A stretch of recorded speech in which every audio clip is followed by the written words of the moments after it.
Usapang kainan na naman tayo mga B. Handa na ba kayo? Tara, samahan nyo kami dito sa bago naming nadiskubre sa Puerto Princesa.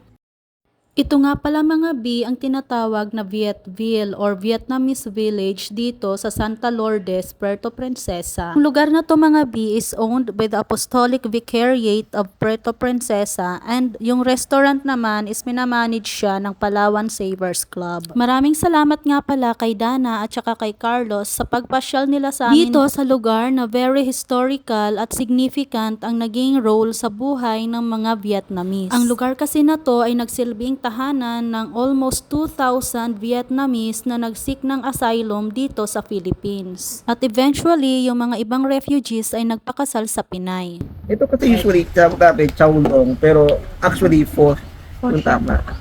Yung pho is noodles, yung chow long is porridge, lugaw. Pero pho yung order natin, specialty nila. Specialty sa buong.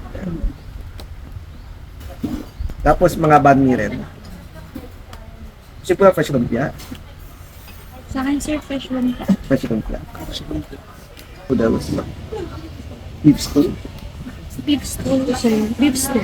Beef stew. Sa ngayon nga, ang tanging palatandaan na lang na nagkaroon ng Vietnamese community dito sa lugar na to ay itong modest restaurant na nagsiserve ng authentic Vietnamese dishes. Sa ngayon ay continuous ang development dito at ini-introduce din ito as tourist destination. Maliban sa restaurant, meron din ditong 30-minute walking tour alongside with a tour guide na mag-i-explain kung ano ang relevance ng bawat places sa mga Vietnamese community. Pero syempre mga B, dahil food talaga ang pinunta natin dito, ay nag-focus talaga kami dito sa kung ano ang siniserve nilang dish. Excited na nga akong tikman itong in-order ni Carlos para sa amin kasi ito daw ay isa sa mga dinarayong dish dito sa kanila. Maliban dito sa beef stew, ay nagulat din ako doon sa banh mi nila. Sobrang laki mga B, actually good for 2 persons na yon yung isang order. Very tasty yung broth nila mga B, pero mas na-enjoy ko talaga ay yung rice noodles kasi ang laki niya tapos very flavorful pa. Kaya mga B, pag magawi kayo dito sa Puerto Princesa, huwag niyong kakalimutan na dayuhin din ang Vietville. Lalong-lalo na kung may Honda Bay tour po kayo, isama nyo na rin po siya sa inyong itinerary.